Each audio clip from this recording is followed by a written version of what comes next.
Bring it.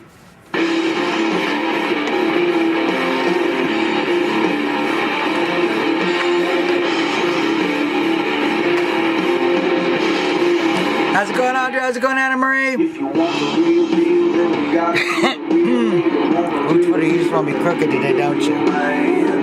Crooked. How's it going, Rich? I'm going to be crooked on Twitter because my thing needs to be adjusted. I can't get it to go straight, so. We're crooked today, it's fine. How's it going, Victoria? How's it going, Peggy? How's it going, Chris?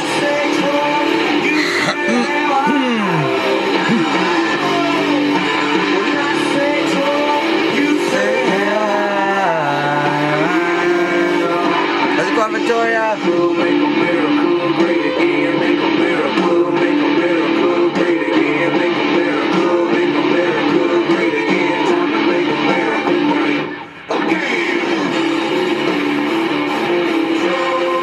So do a little shares.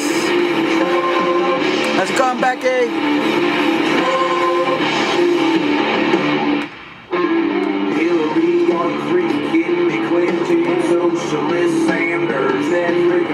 How's it going, Terry? How's it going, Carol? Got the new hat. See how it looks straight to you guys? It's backwards, but it looks straight to you guys. Look, we're making. It's an active process, people. Active process. There is still work to do.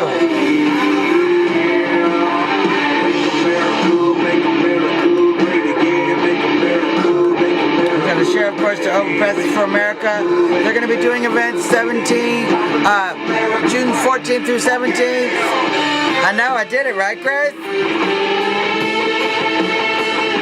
So we, of course, share to our good friends at Overpresses for America. We love those guys. Love them, love them, love them. Are you a real patriot of the USA? Do you like having the right to bear arms? Protect your family? What about the ability to work a job? Just doing a few quick shares, folks. We're going to get started on the show. This name starts with a D and ends with a Trump.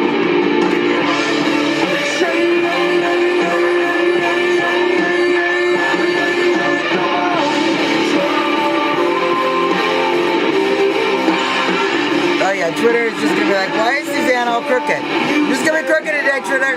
This is how it's going to be. Just how it's going to be. These things happen. Deal with it and move on.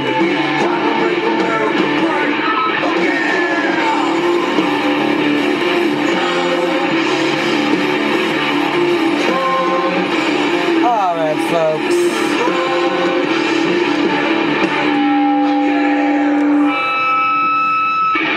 Thank you, Laser Snake. Welcome to the show. You are watching the one and only Trump Talk US live in D.C. with Suzzanne Monk. 20 minutes away from our nation's beautiful capital and 24 minutes away from our amazing president's White House. Now, very true to Karen. I know we've been talking about the Tommy Robinson situation. People haven't been paying attention. I think we might have hope in that situation to have President Trump actually get something done on that. Do you know? Are you aware? Are you clear? My president, your president, President Donald J. Trump has gotten 17 different people released from countries around the world, from Venezuela with Joshua Holt, who just came back, with the prisoners in Korea. 17 different people have been released because of our president's efforts. I am so proud of my president. And I wanted to talk today. It's Memorial Day. And as we all know, Memorial Day is a big day in this country because it is the day in which we honor our fallen soldiers, men and women who have put on the uniform, put on, taken up arms in defense of our country and our country's interests and the interests of our allies, which is so important. And, you know, it's the day when we really honor those people who sacrificed everything to serve this great country. I want to thank Deanna Hines Ventura for sending me my 2020 flag. Haven't got it up on the wall yet, but I got it here. I got it on my back. Garrett, I'm Suzzanne Monk. Nice to meet you. Suzzanne Monk. That's me. Right there. So, my president and your president, and you know, this is one of the few presidents that I've seen in my lifetime that I think truly understands, isn't that an amazing number, Pam? Truly understands being the commander-in-chief. And that's why I didn't put a lot of news topics today, because I want to spend the hour talking why I voted for this president. I voted for this president particularly when it comes to the U.S. military, particularly when it comes to a president who understands his role as commander-in-chief. Now, we've seen President Trump throughout the year and a half or so he's been in office handle a lot of foreign situations. You know, we've taken care of ISIS. We've taken ISIS nearly all the way out. We are handling the situation very much so in North Korea. We are handling our situations all across the world. And if you noticed, this president has been able to do that without issuing huge new calls for additional troops to be sent out. He's been doing that with the troops we already have on the ground in these areas. He's been doing that with air support. He's been doing that in a way that does not put our young men and women at risk. How's it going, Monica? We're talking about Memorial Day, and I know Monica, she is the main organizer over at More, and doing all of the great work over there. So much of the great work is because Monica is doing it, and I'm always so proud and impressed with Monica's work over there. And one of the things that MOAR is going to be focusing on is our veterans and those people who have served in the military, first responders, many of them who were veterans themselves. And it's one of the reasons that I am so in support of MOAR and the Mother of All Rallies, is it's not just a big rally. It's not just a big rally that everyone's going to get together and have a big party, although it's going to be a party. It's going to be a party. But it is also doing the good work of bringing awareness to our veterans, to our military, to our servicemen and women, to our Gold Star families who have lost people in the fight, honoring, as Monica says, exactly, honoring those who serve and sacrifice for us. And this is the kind of stuff that the MAGA movement is really about. It's not a movement about President Trump. And it's not a movement about crushing snowflakes, although we do love to crush some snowflakes. Let's not kid anybody. We're not fooling anybody. We definitely love to crush some snowflakes. But it is a movement about bringing back those things that are truly American and truly important to America, and have always been and should have always been important to America. And that is all of these topics we're talking about: defending the Constitution, defending American values, and the men and women who do that the hardest and at greatest risk are our men and women in uniform. And as Monica says, protecting and preserving American culture, and no one does that greater than our men and women in uniform and make more sacrifices for it. So I'm so proud, and I want to bring out, you know, it's not just the men and women who go and put on the uniform and serve. It's their families back home. It's their wives and husbands. It's their children. It's their parents. It's their sometimes their grandchildren. It's their aunts, their uncles, their brothers and sisters. All of these people are making a huge sacrifice to make this country great. And it's one of the things, I don't know about you, But when I started looking at President Trump, back way in the beginning of this election cycle, way in the beginning, 2015 even, when he came down and he talked about the wall and he talked about the country, I started looking at him, started reading through his books, reading through his positions on the military, reading through the things that he was actually saying. Because I am a big person. Look, I believe in strength through peace, through strength. How's it going, Denise? Exactly. Peace through strength. But you can't have that strength without having strong men and women in law enforcement able and ready to serve. Yet, we have seen under so many of our past presidents, it's been hard growing up here in America and seeing president after president after president who was willing to get us involved in foreign conflicts again and again and again. And President George W. Bush, excuse me if you like him, I've had problems with him from the beginning, in part because of how he handled Afghanistan. We handled that weakly. I don't mean weekly like every week. I mean, we handled that in a weak fashion. We were attacked on 9/11. We talked a lot of smack about hitting people at our own time, at our own choosing. We went in and we kind of kicked some booty for a minute, but then we stayed dug in the mud. And we fought over the same hills. Restrepo, it's a great film if you ever get a chance to watch it. But it talks exactly what I'm trying to talk about, which is we have had in the past presidents who don't seem to care how many lives are left on the battlefield. They're willing to fight over the same piece of land over and over and then call a retreat and then send the men and women back up there to fight again. And we have left countless men and women on the battlefield because of this kind of inefficiency and ineffectiveness at our military strategy. And when George W. Bush got up on the aircraft carrier and put up a sign that said "Mission Accomplished," I said, "Oh dear Lord, oh dear Lord, this idiot. This mission isn't accomplished. You've still got boots on the ground. Our soldiers aren't home. How can it possibly be accomplished?" And it wasn't. And we sent more men and women to die after, apparently, the mission had been freaking accomplished. And we can go back to Clinton. We can go back to the first Bush. We can go back to Carter. All the way back. Reagan, Carter. We can go back.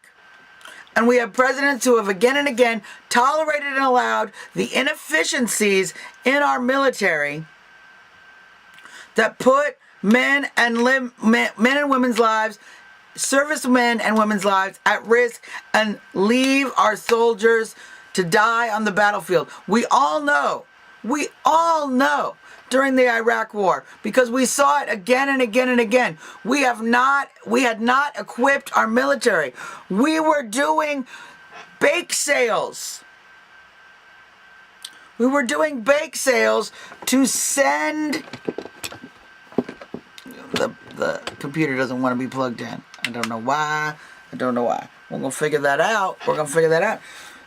We were doing bake sales to...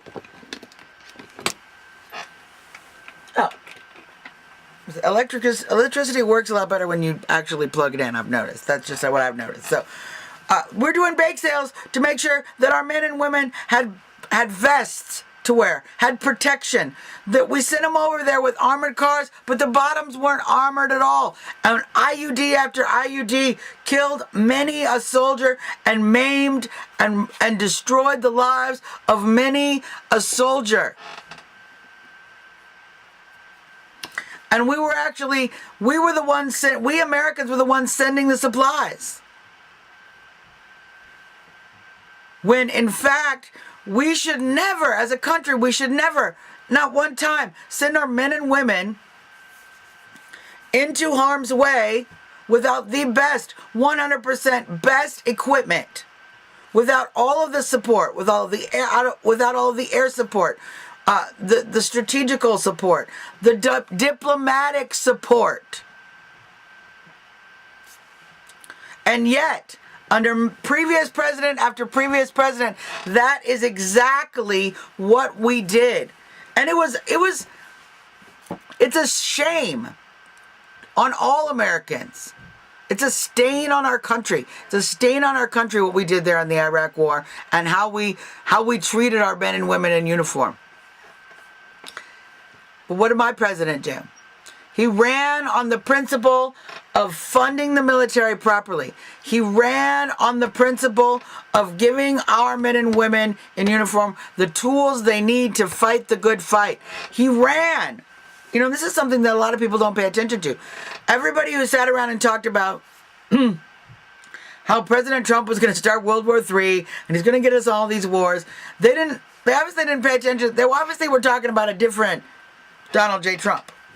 Because the Donald J. Trump I heard on the campaign trail, which convinced me to vote for him, the Donald J. Trump I heard on campaign trail was the Trump that said, I don't want to send men and women into war unnecessarily.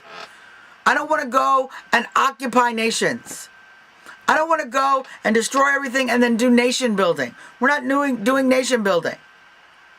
We're not doing that anymore. What we're doing is we're going to go fight. We're going to go fight. We're just going to go with that. Just in general. There we go. We're going to go fight. We're going to win. We're going to get out. We're going to bring our troops home.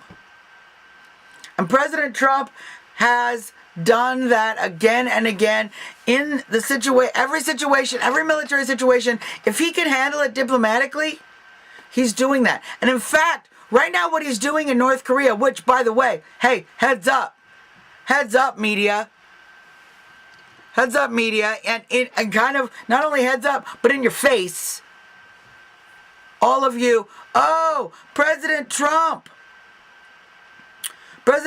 is the summit is off. The summit is off. Summit's not off. No, the North Korean summit, still on. Still on. Yeah. Still to this day. Okay? June 12th, still happening. And what is he doing there?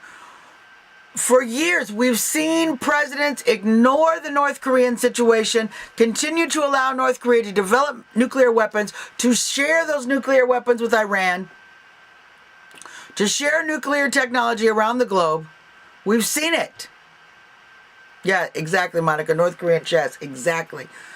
And we see now what President Trump is willing to do. He's willing to take big steps and big risks, actually. You know, other presidents in the past would avoid doing that. They would avoid even trying to negotiate with Kim Jong-un or Kim Jong-il or Kim Jong whoever was before him. Because it would make them look bad if they didn't succeed. Because it would undermine their legacy. Not my president. My president doesn't care about his legacy. He doesn't care about whether he looks bad or not. My president cares about getting the job done. My president cares about making a safer planet, making the world safer for everyone. And if he looks bad for a minute, he just doesn't care. He doesn't care what the media is saying. He just plows ahead. In fact, even just yesterday, even just this week, when he greeted Joshua Holt back from Venezuela, who had been there for 2 years, in a Venezuelan prison, President Trump got him out. You know, he was, the media, of course, they fire the questions at him. They yell. They fire the questions at him. They fire him. Blah, blah, blah, blah. What about the meeting? Did you talk to Kim Jong-un? Blah, blah, blah, blah, blah. They want to have all these questions. And yet President Trump said, look, I don't want to talk to you about whether I've talked to him or not. The meeting is on. We're going to talk about the situation. We're going to deal with the situation. We're hopefully going to do something that's great for the North Korean people, which denuclearization would be great for the North Korean people. It would end the starving. It would end the division of families. And it would help make the world safer. Just think not just of our soldiers. On this Memorial Day, you know, we lost a lot of folks in the Korean War, but you know who else did? South Korea and North Korea. So if President Trump can work effectively and help to end the Korean War, which isn't, to this day, we're still, we're very close to ending the Korean War now, and we haven't been for 70 years. Not only does that enable our men and women in uniform to go home to their families, and our soldiers we left on the battlefield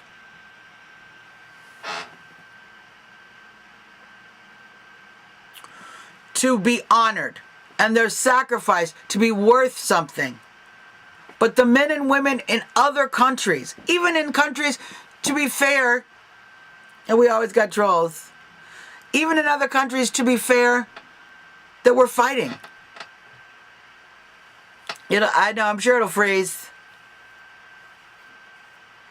Yep, I block them as soon as I find them, and Chris is in here blocking them as well, Garrett, so we certainly work very hard to make sure that we try to keep the trolls out for that reason. Although I don't know what they're reporting. They're reporting me talking about Memorial Day. So I'm not sure what standards that violates in any world whatsoever. When we look back on the Civil War was a very interesting situation because it was a war within our country. So we can actually understand. I know you're doing a great job, Chris. Don't worry. Sometimes they learn something, but sometimes they actually, Watson, sometimes what they actually do is they hit the laugh button all the time. That actually causes my video to be flagged. They will come in and out and report the video, which causes my video to get more negative attention. And they don't pay attention. They don't actually listen. And they just get insulting. And then they'll actually start insulting other people. And then they get in there and they find your names, the people who watch and communicate, and they come and report your pages. And you guys get doxxed by me leaving the trolls in. So before they have time to remember to do all that troll crap, we block them. We get them out of here. Yeah. Yep. You can't teach moronic trolls. You can red pill some. You can red pill some leftists, but you can't red pill trolls. You just gotta send them right under the bridge of Blocktown, that's where I send them. We send them right back under the Blocktown bridge. They love being there. Their friends are there. It's a safe place for them. They're able to go, and they have crying closets readily available for all of them over there. So it's a nice place. Blocktown is a wonderful place for trolls to be. We send them to the best place.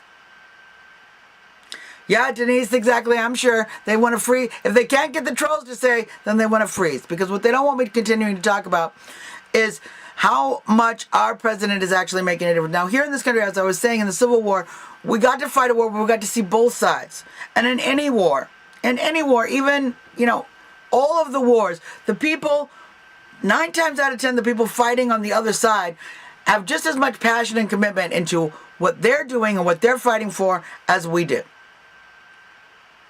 That doesn't mean they're right. But it does mean that those men and women have left families as well.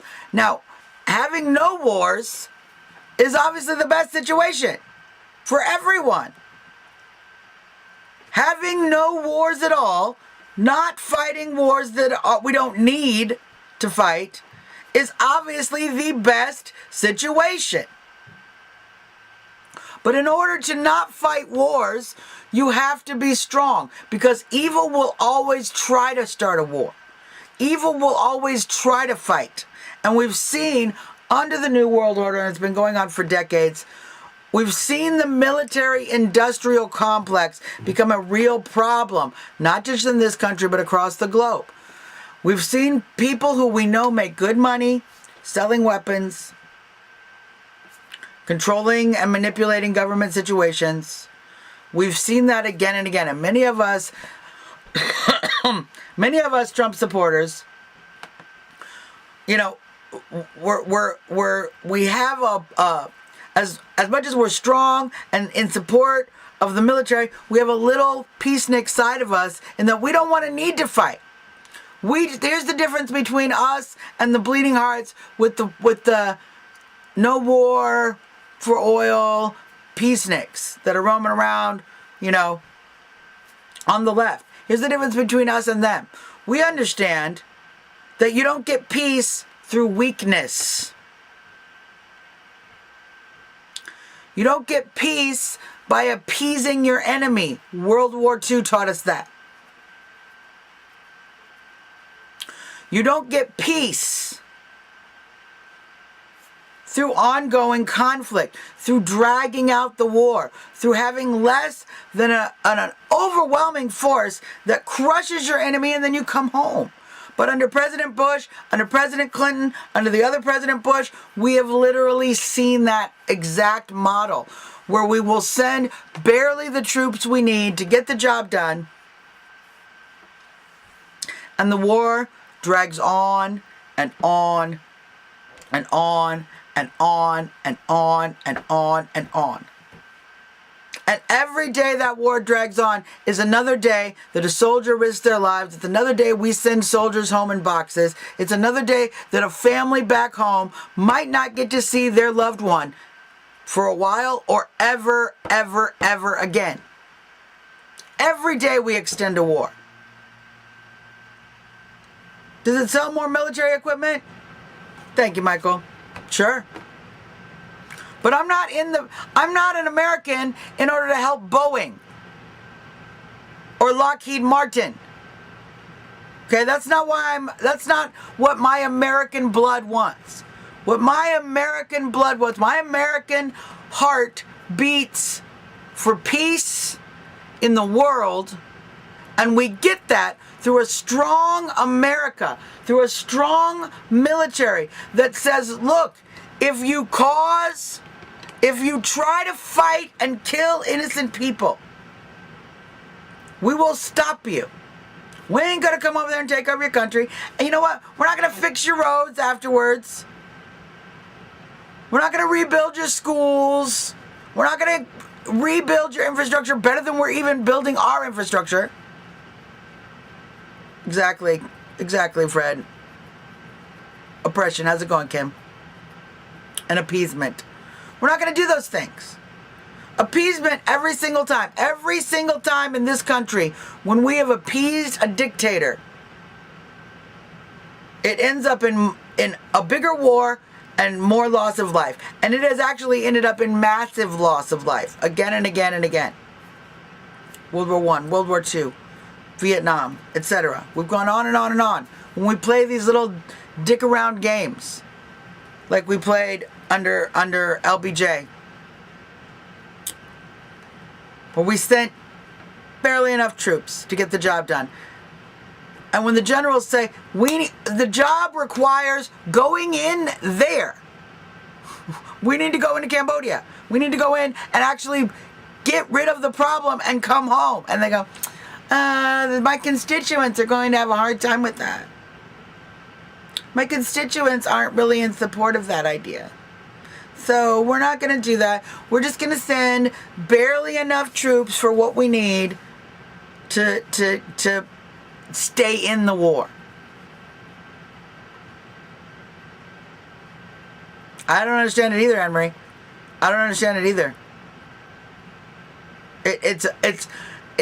I don't know how you can explain it any other way than utter disdain.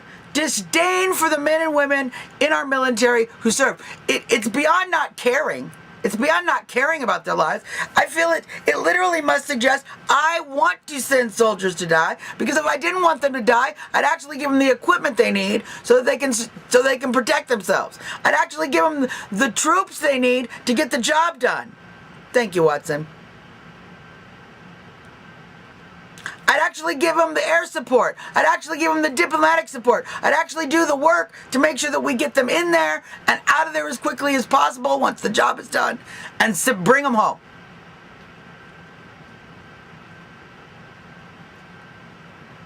That's all right, Chris. Come on back when you're in a minute. Exactly, Aline. Take out the threat and get out. And we haven't fought Korean War, Vietnam War, Iraq War I, we haven't fought any wars like that. But you know who?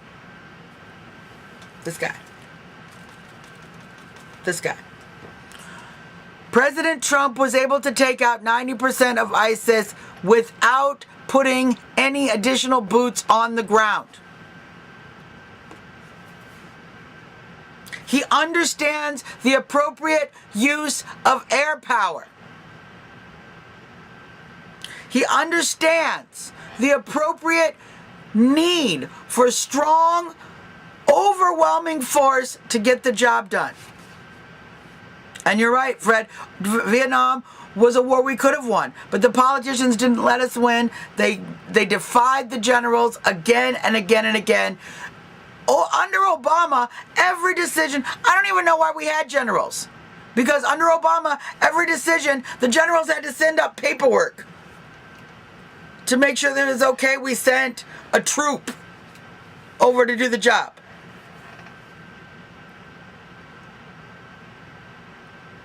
It's a shame. It's a shame and a crime. But you know who doesn't do that?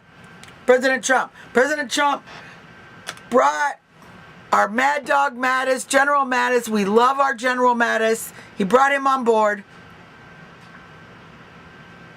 And it has been reported again and again, the generals all across the military, in every branch of the military. Every branch of the military.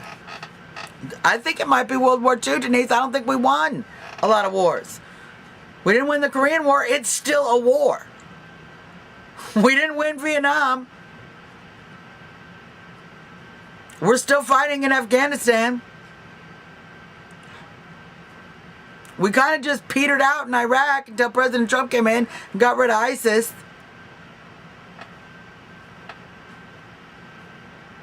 And that's what the military-industrial complex does, because it makes a lot more money to stay in the war than it does to end the war. So, under President Trump, what we have seen is a completely different tactic. When the generals came in and they started talking to President Trump and they started saying, hey, can we do this? We need to do this. President Trump was like, look, you guys, look. And he wrote it down. He wrote an executive statement on it. Yeah, the rules of engagement under Obama got our soldiers killed. Again and again, you had to literally wait until you were being fired upon before you could kill your enemy. Even though you knew they were going to fire on you. But the bullets had to already start flying in your way before you could do anything about it. So the generals came to Trump and they said, well, you know, we need to make sure we get approval. And Trump said, hey, look, you guys are the experts. You guys know what is happening on the ground. You guys know what needs to be done. I give you the authority to make the decisions to handle our business. Because you know who's not going to want to continue this military-industrial complex? Generals. And colonels and lieutenant colonels and majors and officers. People who are there fighting with the men and women. Our military people, they don't want to be there fighting. They're doing the job we asked them to do. And they took up the call to do it. Under previous presidents, we've had to institute the draft, which is a debacle and a shame. Because whenever you send people who are unwilling to go into a military zone, you endanger the lives of every other soldier there.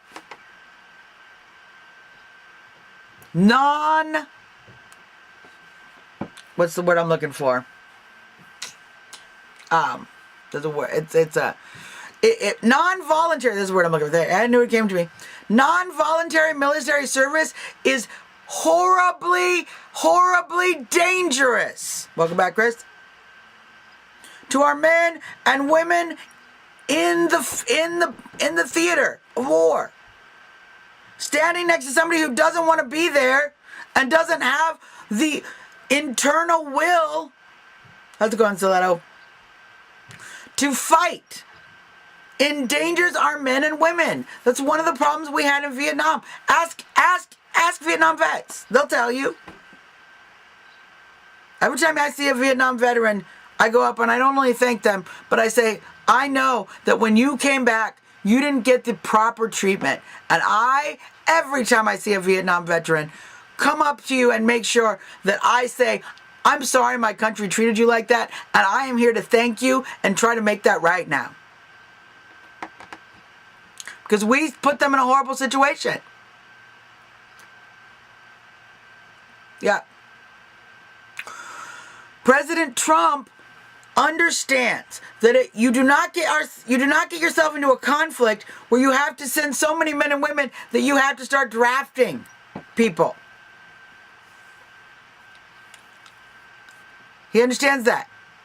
He understands using every possible tool available, and he understands giving our soldiers in the field, our generals in the field, our leaders in the field, the authority to do the job right, because these are the men and women who are always going to do the best job. Ooh, I will look that up, Fred. Extortion 17. I will look that up. They're going to do, they want to win. They want to win. Patton wanted to win. Our generals want to win, and they want to get home. And they want to bring their troops home. They want to bring their soldiers home. So they're not going to fight the war stupid, like the Iraq war that my brother was in, who drove trucks up and down to supply, and they'd send an empty truck all the way up, and he'd be riding next to trucks that were full. And there'd be still stuff that needed to go up north. But, nope. He was just there to drop stuff off, and then you have to go back empty. Because of inefficiency. Every dollar we waste on that crap in the military is a vest I can't buy, is armor I can't put on the bottom of an armored car, is equipment I can't put in the hands of the troops. Every dollar wasted in the military is endangering our men and women. Yeah. President Trump isn't doing that. We're not wasting money. And that's what I love about my president. He fought the good fight. Because again and again we've seen in our politicians, we've seen this idea that we have to worry about the budget. You know, we got to fund the military, but we fund it a little bit. We can't really add to it. We can't fix the problem. Denise, it actually just puts people in danger. A voluntary military is the strongest and most effective military. Now, I agree in giving incentives to young people to join the military. I believe in the GI Bill. I believe in offering to pay for college. I believe in a lot of these programs. I even believe in the programs that allow people to earn citizenship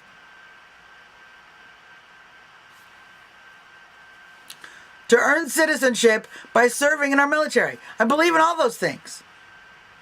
I believe in incentivizing young people to join the military. I believe in recruiters in the high school. I believe in ROTC programs.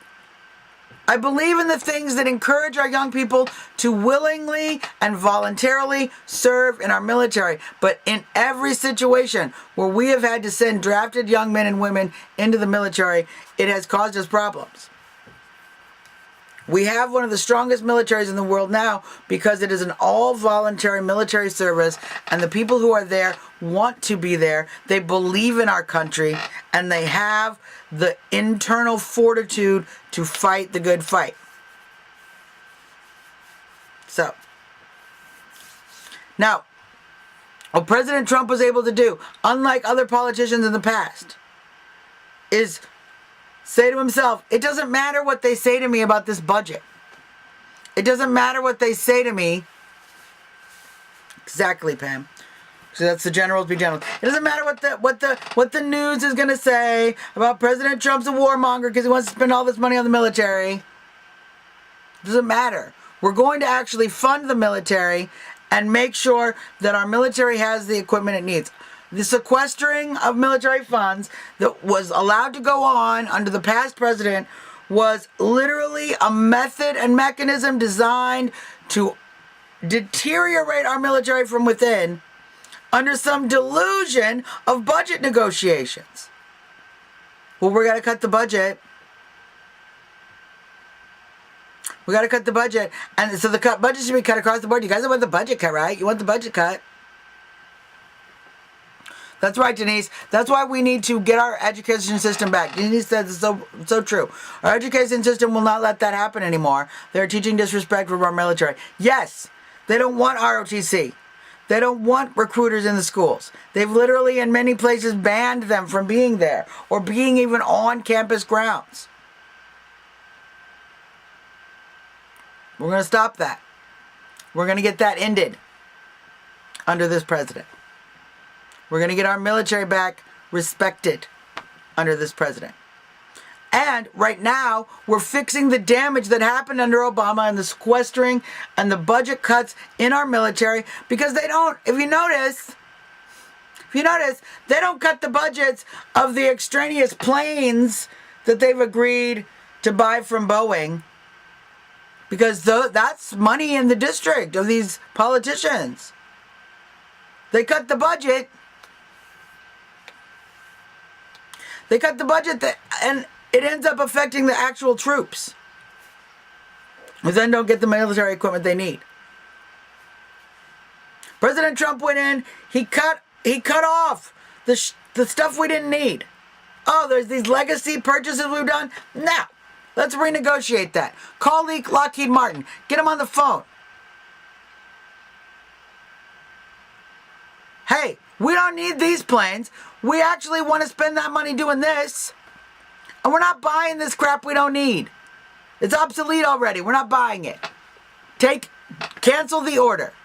And he did that in many cases. And then managed to get the budget up to a magnificent level, even in this ridiculous resistance Congress, to fund our military, to get our military back on track, and giving the power and the authority of the military itself to understand where those funds are needed. Because so much of our military funding prior to this president wasn't based on what the generals said. It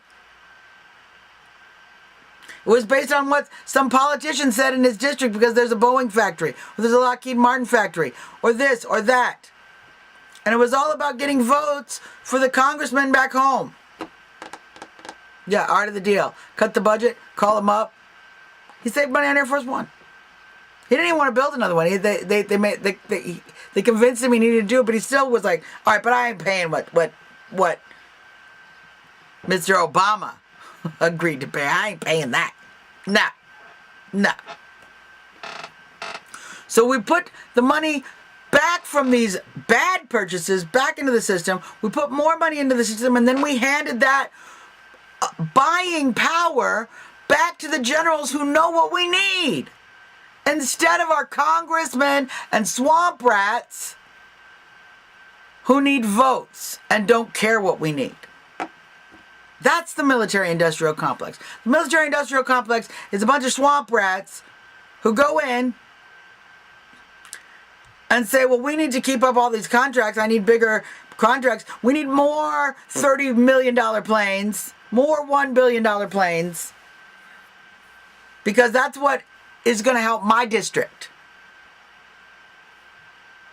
All the while we're sending troops over there with tin cans under the bottom of their armored cars, and they're getting their legs blown off with IEDs. I'm not saying anything that didn't happen. That's exactly what happened. And has been happening most of our lives, most of my life. That's been the strategy. Not under President Trump. Giving the power back to the military authorities to spend the money as they needed is putting our military back into strength. Because our president doesn't care about the budget. Our president doesn't care about what congressman is going to get votes or not. He doesn't care about that. Thanks for stopping in, Faye. Have a great Memorial Day. Our president cares about having the strongest military ever because, you know, when you have a strong military, you don't need to use it. How's it going, Stacey? How's it going, my base diva? President Trump understands when your military is strong, when it's powerful, when it's ready, when we have the aircraft carriers we need. We don't need to be spending money on these fancy, already obsolete planes. We need more aircraft carriers in the water.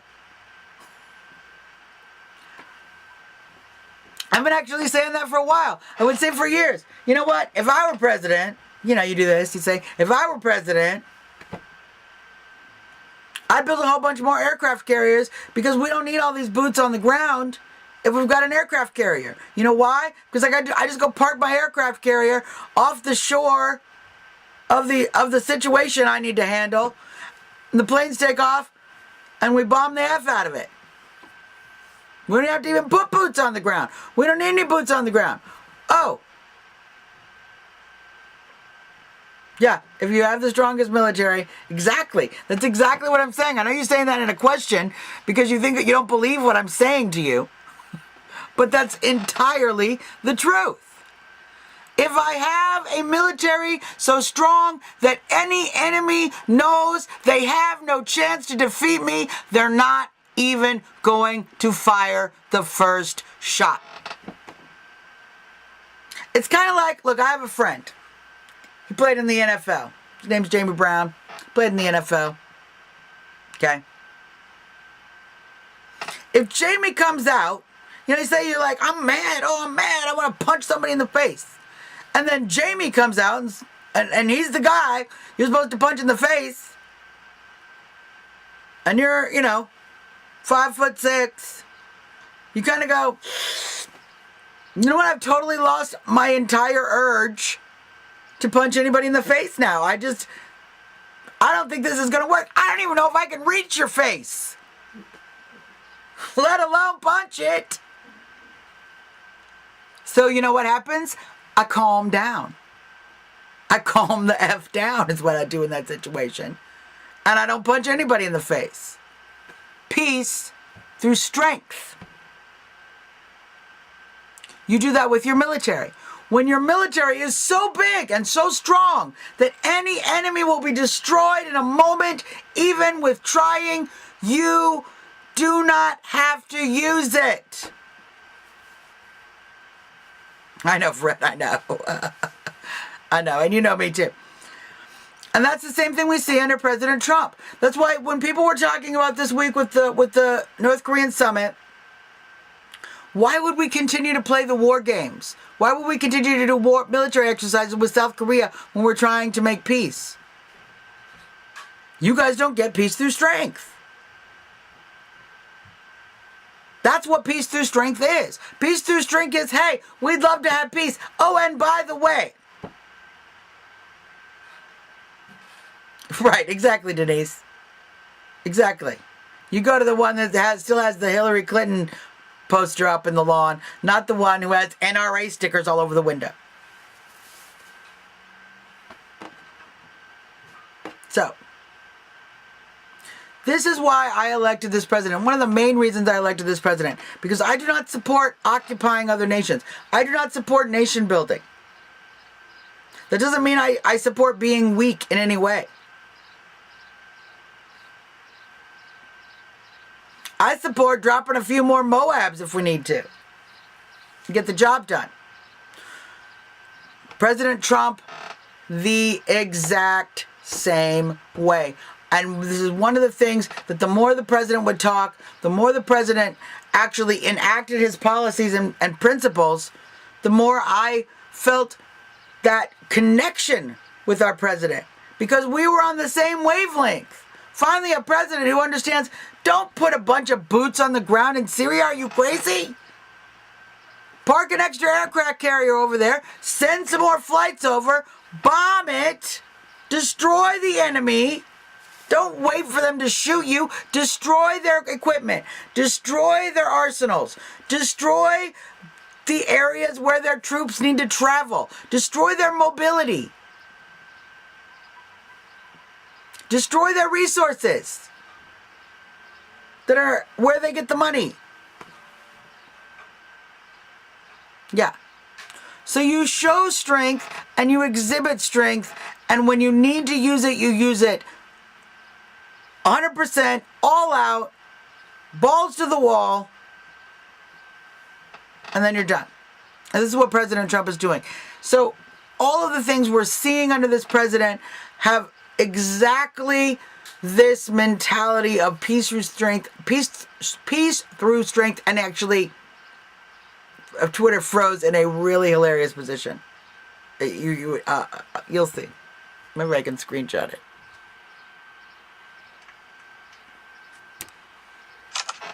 Right. Maybe it'll unfreeze. It'll figure it out.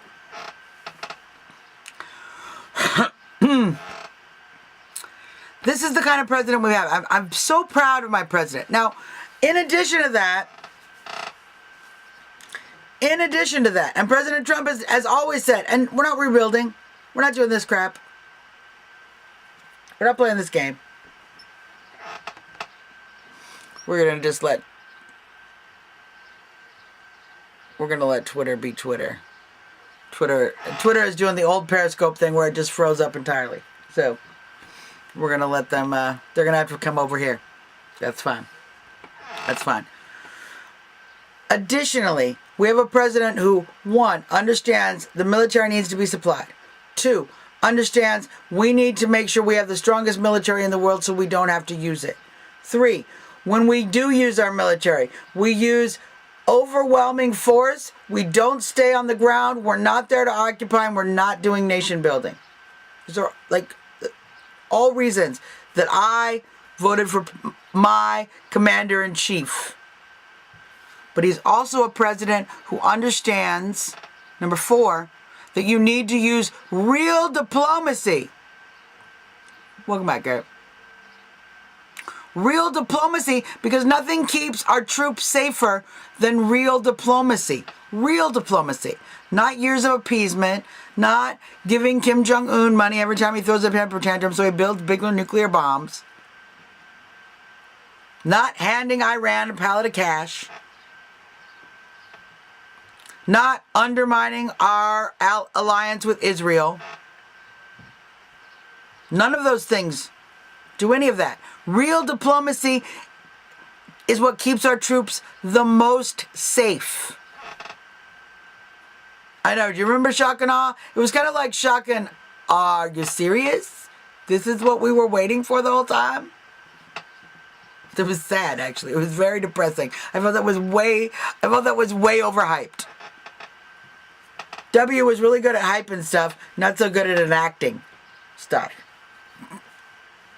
President Trump, the opposite. He understands the importance of the aircraft carrier and our naval capacities to fight wars. He understands. Great. Here's the 5th and most important thing. We're going to end on this Memorial Day.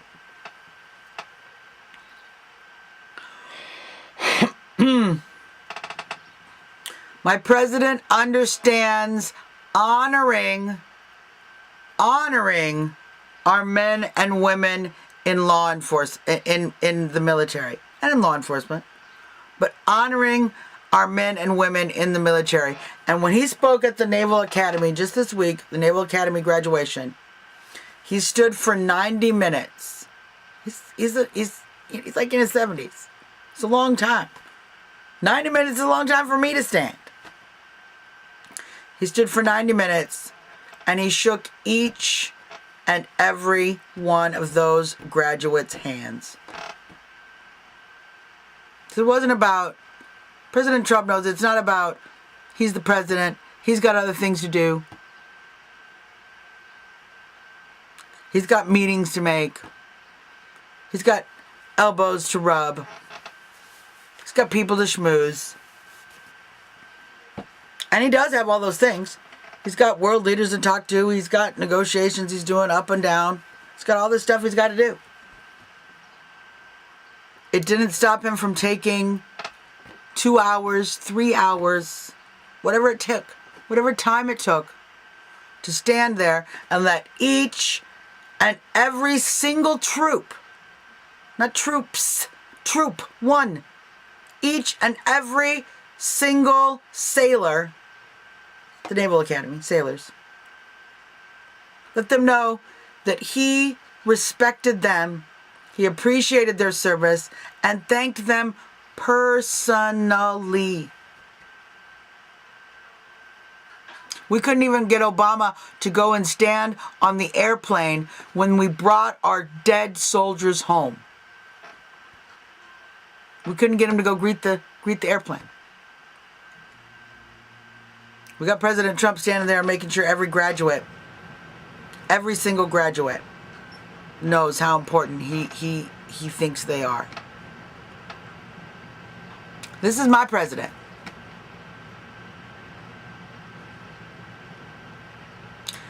Hey Jeff, it's Facebook. It does it automatically, boo-boo.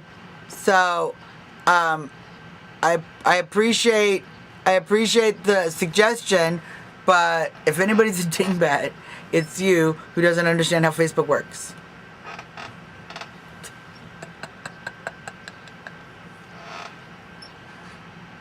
Bella baby, you need to go. You need to go. Because there's nothing we need to talk about in a book that we're talking about right now. What we're talking about is defending and supporting our military and actually respecting and honoring the lives of our military, including the lives that we've lost. And Elaine, I'm going to read this exactly. Elaine says, God bless America and our president and those who have served and still serve. And God bless the families of those who have lost a loved one. And I would add, and the families who have family members in service, away from home, and serving our country. So, while y'all go out and barbecue today, I hope you have a chance to get some sun, get some barbecue. I hope it's great where you're at. I hope it's not flooded like Ellicott, Maryland up here. Yeah. Yes, he saluted with a cup of coffee in his hand. Exactly. Thank you, Anne Marie. Exactly. But while you're doing that, when you say your prayer today over your barbecue, you get your burger, your hot dog, your potato salad, hopefully your deviled eggs. Those are one of my favorites. When you get that all on your plate, before you eat that, bow your head and thank God. Ask God. Don't say thank you. Always say thank you.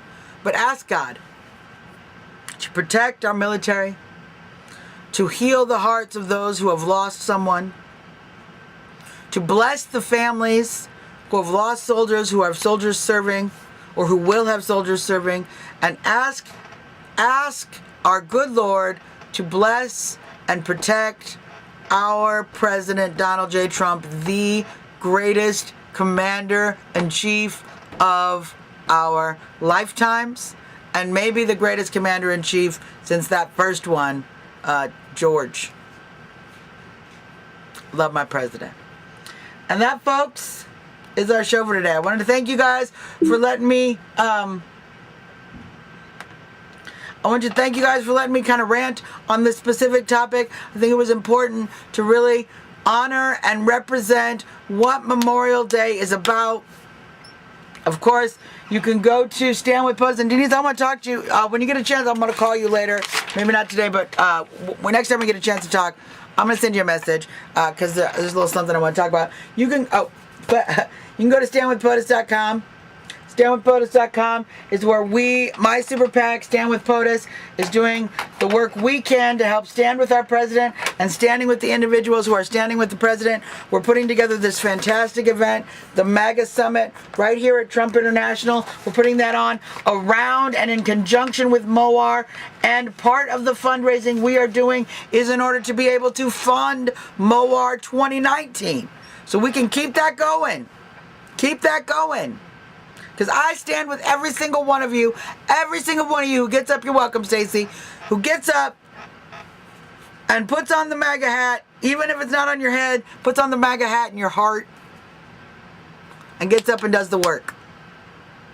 I stand with each and every one of you, and I will do everything I can to do that. And while you get a chance, maybe check out a book. I want to thank Pam Palmer for making it possible for me to send so many great copies. Millie March, our 13-year-old, she was 11 when President Trump ran. She's one of the youngest and greatest Trump supporters. She's getting a copy. She's excited. She might actually be someone who reads it. You know, the kids, they're actually, some of our MAGA kids are great. And of course, you can get Rules for Trumpers. You can get both of them on Amazon.com. We're going to be back again tomorrow. We're going to be back in tomorrow with some real news and some real stuff. I want everybody to enjoy the beautiful day. Thank you, Pam. Everybody to enjoy the beautiful day. Hug a soldier. Hug a military family.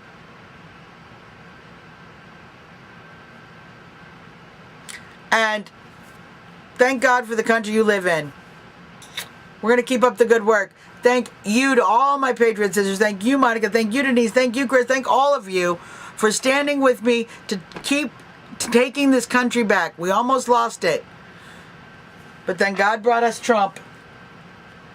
And he brought each and every one of you to help us bring Trump. God can do it without us. Trump can't do it without us. We can't do it without each other. So I love each and every one of you guys. And so let's get a little bit of this action going on. Dream is the American dream. You too, Stacy. Is dead. But if I get elected I'm sure. president, Zucks me as bad as he can. bigger and He's really kind of pointless because now he's ducking me at the end. Too late, Zuck. We will make America great again. Thank you. Thank you very much. 2016. I love y'all. I'll see you again tomorrow. Keep up the good work. Enjoy the day. Enjoy living in the greatest country in the world under the best president ever. Except maybe that George guy. Until tomorrow, you guys, as always, this is your girl, Suzzanne Monk. Trumping out. See you tomorrow.